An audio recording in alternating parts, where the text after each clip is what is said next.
Hello, in this video I will show you how to change search engine into custom one on REALME C63.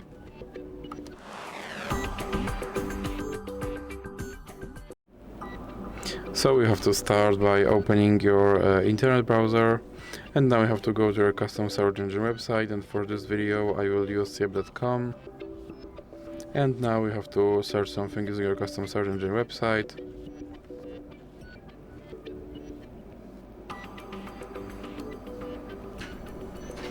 Then click on this three dots icon and go to settings. Now click on search engine, and in recently visited you should have yep.com option, so you can select that, then you can go back, and as you can see my search engine is now changed to Yep. So that's it for this video. If you liked it, please remember to leave like and subscribe.